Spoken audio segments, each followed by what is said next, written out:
Hey guys, welcome to the first bonus episode of the show. I'm recording this after already recording the episode because I was planning on this just being a pre-recorded opening segment for the next episode, but then it turned out to be like 35 minutes long, so not doing that anymore. So enjoy this rambling on the Game Awards that were announced today.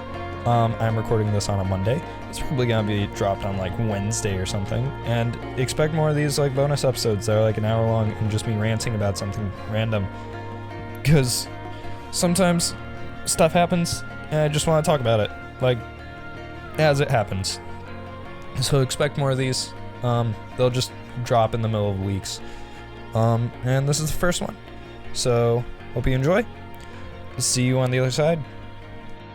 Alright, so I am recording this way ahead of time. I'm recording this on Monday because today, on this very day, the nominees for Game Awards 2023 have been put out and they are available to vote on. So I am recording this way ahead of time so I can just get my first impression thoughts out there, because I have been discussing this with my friends all day because I'm one of the only people on the planet who actually cares about this. And I think it's fun. I don't think of it like super like a ton, but like I think it's fun. And before I say anything, if you haven't bought any of the Geoff Keighley fan club merch that we have on the Courage, Wisdom, Power merch page on Redbubble, then you should absolutely do that, because those are nice designs. Actually, they're terrible designs, but that's the point. It's like ironic. It's like funny how bad the design is. So it's like, buy it, wear it to Game Awards, and tag yourself with Courage, Wisdom, Power, or make it intentional, or something like that. Anyways, we're gonna intentionally vote for Game Awards this year, and we're gonna see how that goes. It's gonna be real weird. This is gonna differ from my own personal opinions, which is a good thing, because we're gonna be godly with our voting and thinking godly with our voting, which is going to make it very different from everyone else's. And we're going to save Game of the Year for the very last one, because I know this is that's the one that you guys want to hear. So we're going to go through every single category except for the streamers of the year and like the esports stuff, because I don't know, I just never really know any of those. Like I love gaming YouTube, but like it's never people that I know that are nominated for this. So with that out of the way, let's start with Best Game Direction. So Best Game Direction, the nominees. So first of all, it is awarded for outstanding creative vision and innovation in game direction and design. So the nominees we have Alan Wake 2, Baldur's Gate 3, Spider-Man 2, Mario Bros. Wonder, and Tears of the Kingdom. So game direction, the creative vision, Tears of the Kingdom, I mean, I guess the direction was good. I don't know. Mario Wonder had no game direction. That was the whole point of it. It was just like throw spaghetti at the wall and see what sticks. And that's why it worked, because it had no game direction. So I feel like that doesn't really qualify. Spider-Man 2. So Spider-Man 2 and Tears of the Kingdom are in the same case of like, it's basically the same as the last game. So it's not very different with game direction. Baldur's Gate 3, though, game direction, fantastic, but if we're being intentional here, it's Baldur's Gate 3. Like, it's the game that everyone wanted to play because there was bear sex. So, Baldur's Gate 3, I'm sorry, but like, game direction-wise, I'm gonna say Alan Wake 2. I think it was very solid with what it was, like, from what I've heard, it's very solid with what it wanted to do. It was very, like, choosy with what it was. So next up, Best Narrative for outstanding storytelling and narrative development in a game. We got Alan Wake 2, Baldur's Gate 3 yet again. You're gonna see a lot. Oh no, I didn't vote that. Why did you? I'll fix it. Sorry, it's a weird website. The website that they have for Game of the Year is really weird. Anyways, we got Alan Wake 2, Baldur's Gate 3, Final Fantasy 16, Cyberpunk 2077, Phantom Liberty, and Spider-Man 2. So Alan Wake 2, I already gave best direction, and I don't really know the story. Baldur's Gate 3, you basically write the story yourself. Final Fantasy 16 is infamous for having literally the same story as Game of Thrones. I'm not even joking. Look it up. There are a lot of similarities. It's scary. Phantom Liberty, we already had Cyberpunk Edge Runners. Like, come on, it was basically the same story, from what I've heard. But same thing with Spider-Man. Like, Spider-Man 2 is, like, sure, it's pulling from multiple comics, but it's mainly just Kraven the Last Hunt. Fantastic comic from what I've heard. Very underrated Spider-Man comic. Actually, it's one of the highest regarded ones now that I think about it, but Kraven's Last Hunt, it's just an adaptation of that, which, yes, it's a fantastic story, but, like, it's not very original. So, if we are talking original stories, we got Alan Wake 2 or Baldur's Gate 3, but again, intentionality, we're going Alan Wake 2. We're going Alan Wake 2, because, I mean, I heard it's pretty clear with its story, even though it's just Twin Peaks. Next up, load faster, please. Be fast. Keep voting, yes. Are we gonna load? Close. Best art direction. We got, okay, for outstanding creative and or technical achievement in artistic design and animation. So we got Alan Wake 2, Hi-Fi Rush, Lies of P, Super Mario Bros. Wonder, and Tears of the Kingdom. So, Alan Wake 2, it had pretty firm art direction, very green. It's very green. That's the best way I can say it. Very green, lots of antlers. So I guess that was consistent. Hi-Fi Rush had an incredibly original style that like blended perfectly with the cel-shaded animation cutscenes. Like cutscenes to gameplay, it was like, it sure was noticeable because it was 2D to 3D, but like it was very seamless. It was very like, it fit together. It wasn't very juxtaposing. It's a very firm art style. Mario Bros. Wonder, the whole point is the art style changes a ton, but like it's like got this whole painting style that's just really nice. It's a really nice style. Lies of P, it's just Bloodborne. It's just Bloodborne, but no, it's just Bloodborne. And then Tears of the Kingdom, I don't know, it's again very green, more like a jade. I don't know. It's got very jade vibes. And I don't know, I wasn't really there for its art direction. I liked how like everything was bright. It was a very bright game, and it also had like a lot of fall vibes too. It was a very weird mix of vibes, but I mean it worked. So out of these, I'd say Hi-Fi Rush. Hi-Fi Rush had a very firm art style for what it was. Very consistent, very, very nice. Go check that game out.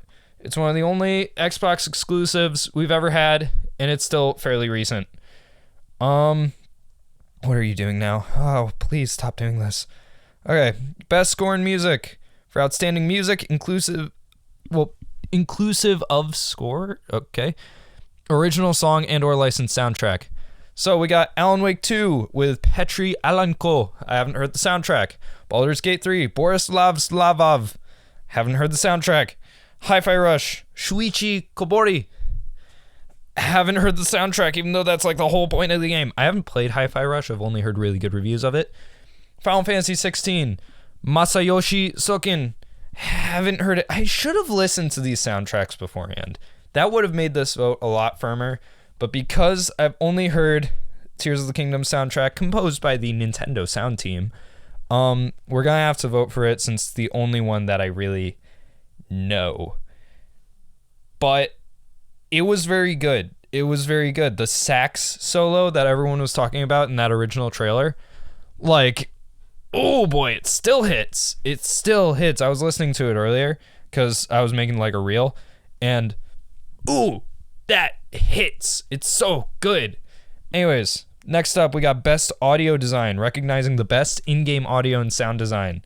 We have Alan Wake 2, Dead Space, Hi-Fi Rush, Spider-Man 2, and Resident Evil 4. So, already, I'm gonna have to give this to Hi-Fi Rush. That's like the whole point of the game is the audio design. That's like the entire game.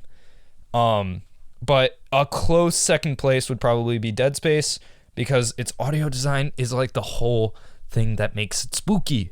It's the whole thing that makes it spooky, and they really nailed it. So, next up, what do we got? Best performance. So we got Ben Starr for Final Fantasy 16. Cameron Monaghan, my boy, for Star Wars Jedi Survivor. Melanie Liebert for Alan Wake 2. Idris Elba for Cyberpunk 2077 Phantom Liberty.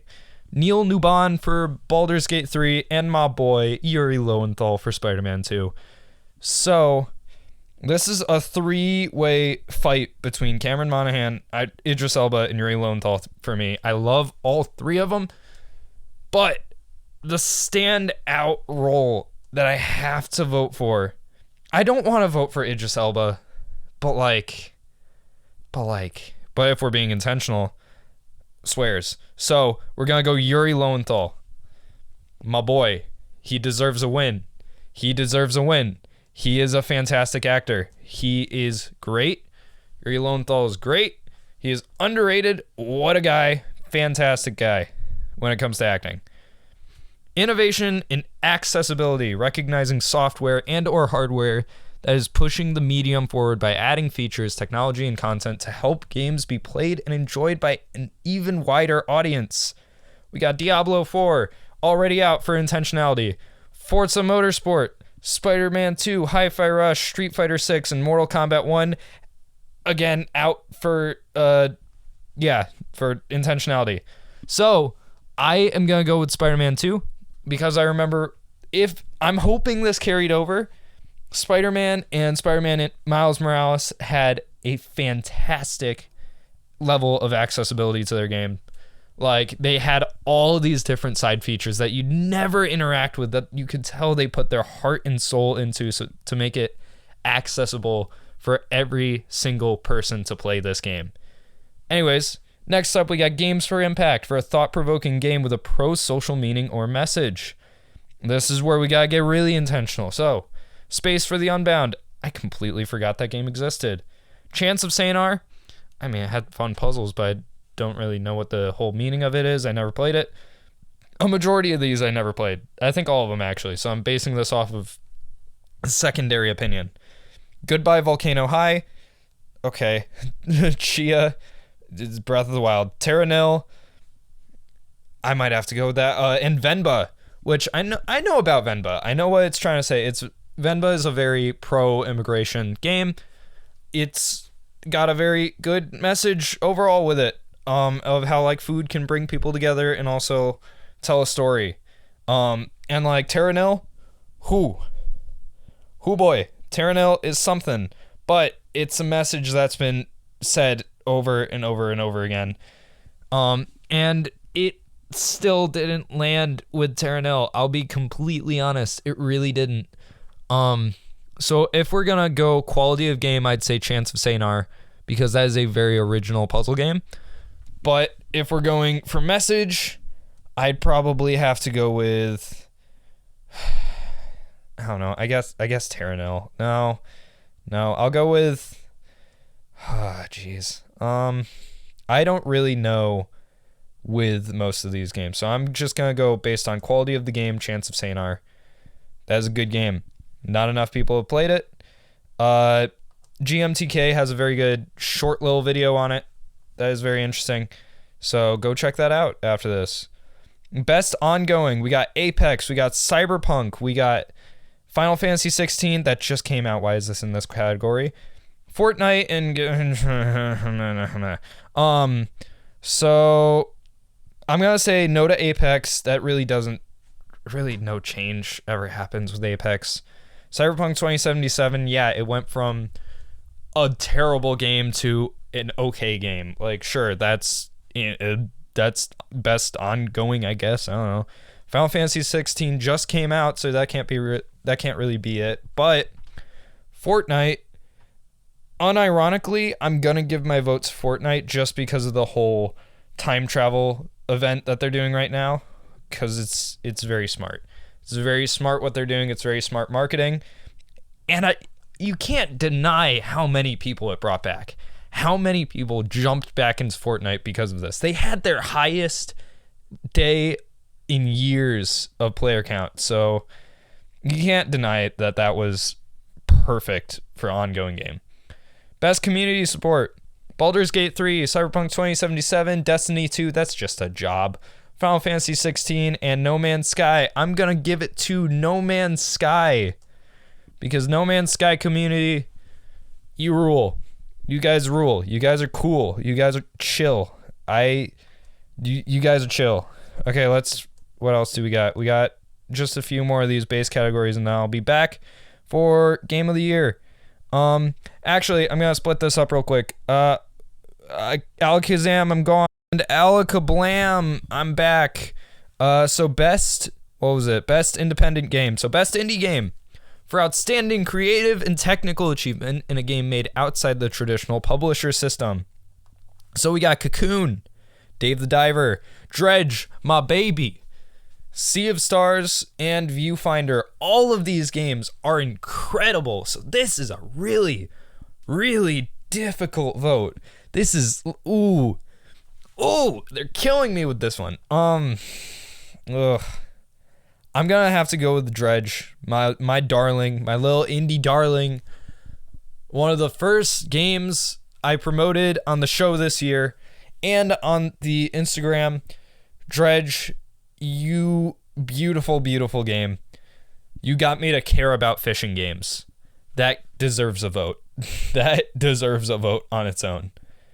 Best debut indie game. We got Cocoon, Dredge, Venba, Viewfinder, and Pizza Tower. We all know who's going to win this. We all know who's going to win this. We know that if it was in the best independent game category too, it would also win that. So let's just get it out of the way and put our vote towards Pizza Tower, because come on, guys, it's Pizza Tower. It's Pizza Tower. It's Pizza Tower. What else do I say? It's Pizza Tower. If you don't know what Pizza Tower is, go check it out. It's Pizza Tower.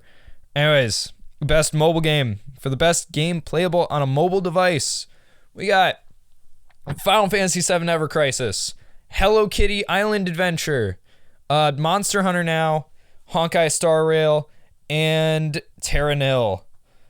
So, Hello Kitty Island Adventure is just Animal Crossing. Monster Hunter Now is just worse Pokemon Go. Final Fantasy VII Ever Crisis is sure a remake of most of Final Fantasy VII and Crisis Core, but it's a really weird thing because it's not like, I got really excited for Ever Crisis because the way they marketed it, they made it sound like it was going to be like a full remake of Final Fantasy VII and Crisis Core for mobile phones. It's not, though. It's just like scenes here and there that sure are iconic, but like, come on. So I'm gonna have to, and I hate that I have to do this, but I'm gonna have to give my vote to Honkai Star Rail, because wait, before you log out of Spotify, Honkai Star Rail, of the Hoyoverse games, is probably the best one because it is not just Breath of the Wild but anime. Like, this one actually has a story to it. It's got a lot of Star Trek inspiration, but like the best of Star Trek. My throat. Sorry, this is what happens when I talk passionately about something. But Honkai Star Rail, it's got a lot of Star Trek influence, but it's good influence. It's good. It's good. I like it. I really like it. I think it's fantastic.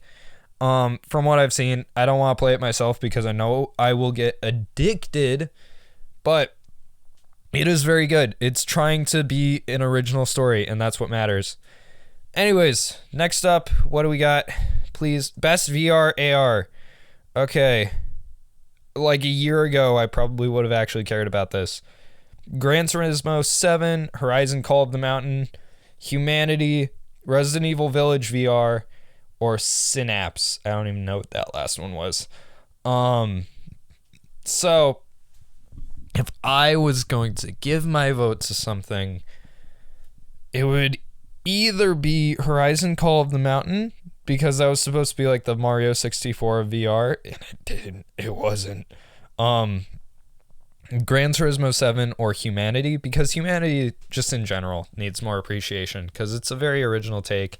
If you don't know more about it, it's made by the same guy who made like Katamari Damacy, and there was another weird game that he made.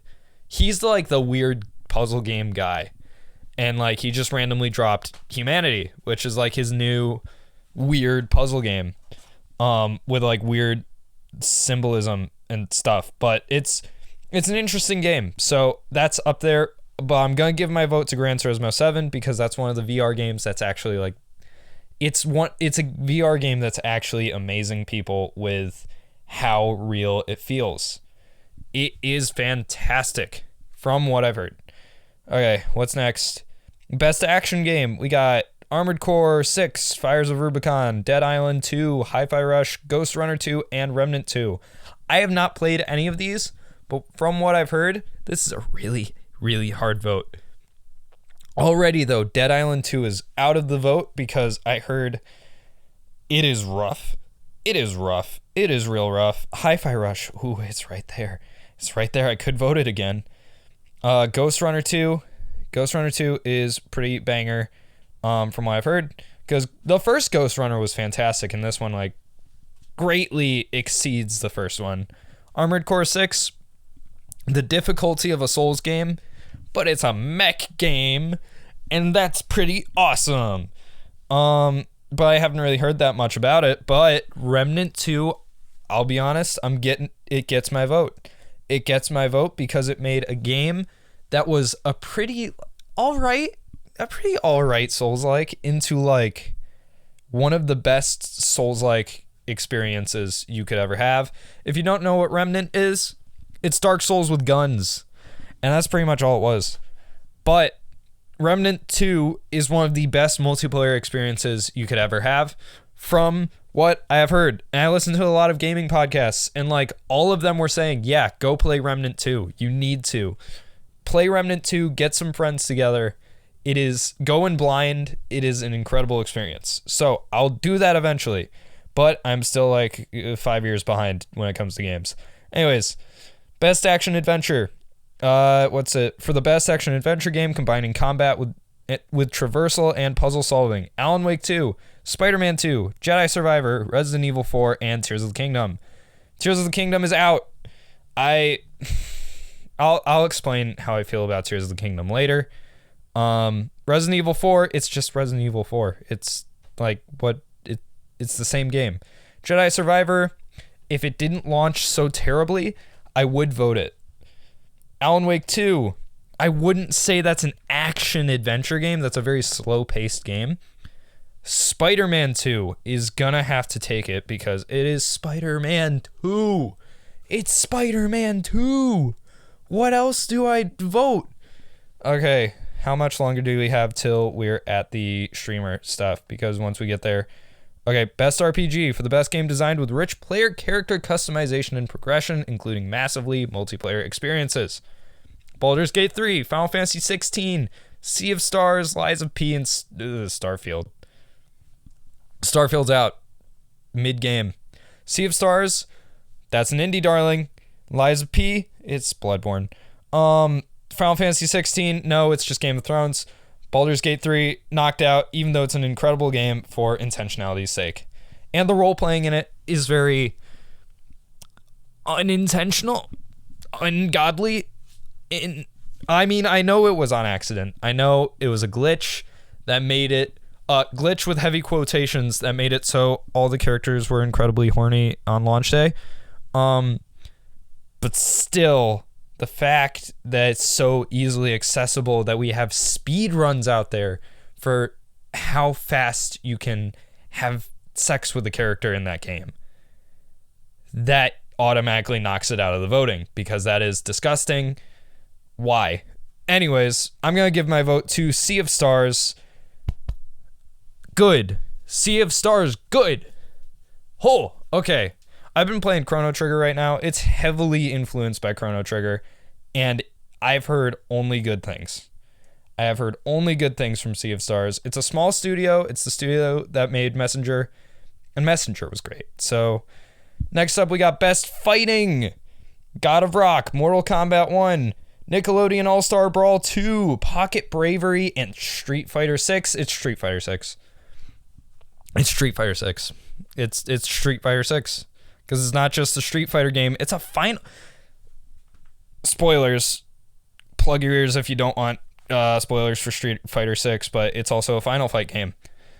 Anyways, best family for the best game appropriate for family play, irrespective of genre or platform.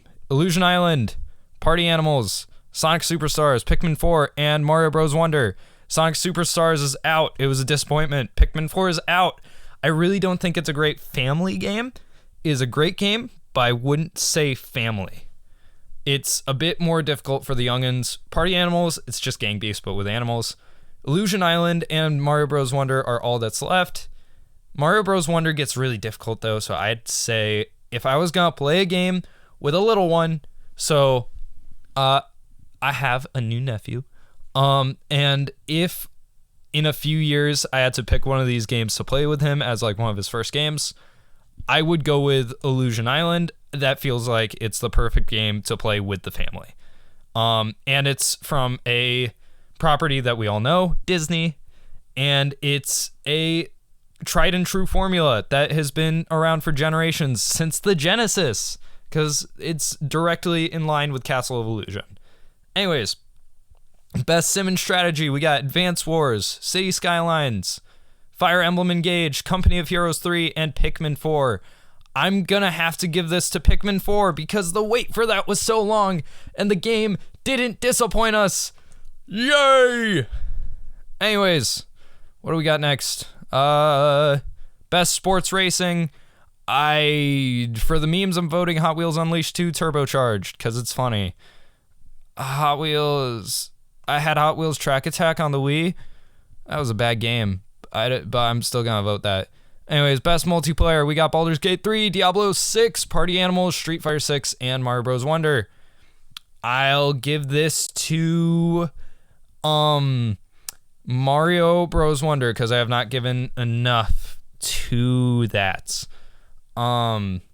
Yeah, that's what we're gonna do. We're just gonna make this a special episode. I was gonna attach this to the next episode coming out next week, but this is just gonna be a bonus. This is just going to be a bonus episode. I don't even care because it's going way too long for it not to be. Anyways, next we got Best Adaptation. We got Castlevania Nocturne, Gran Turismo, Last of Us, Super Mario Bros. Movie, and Twisted Metal. Now, you know me, guys. I love me a good video game, show, or movie. Even if it's subpar, that is still a win in my book. Gran Turismo was something. Castlevania Nocturne was not as good as the anime. Last of Us was just the game. Twisted Metal, I've heard nothing about, but I plan on watching it at some point. So I'm going to have to give this to a Mario movie. I thought it was great for what it was doing. It was not trying to be a masterpiece. It just wanted to be a fun movie for the family and for Mario fans. And that's exactly what it was. It was a fun game for family and Mario fans. Well, a fun movie for Mario fans and family. Anyways. Most anticipated game. This one, I'm going to get some hate for probably. So we got Final Fantasy VII Rebirth, Hades 2, Like a Dragon, Infinite Wealth, Star Wars Outlaws, and Tekken 8. We're going to talk deeply about each of these probably. Hades 2, I never played Hades. I'll be honest, I never played Hades. One of my buddies, my buddy Cletus, who will appear in one of these bonus episodes once I have the time to actually edit it,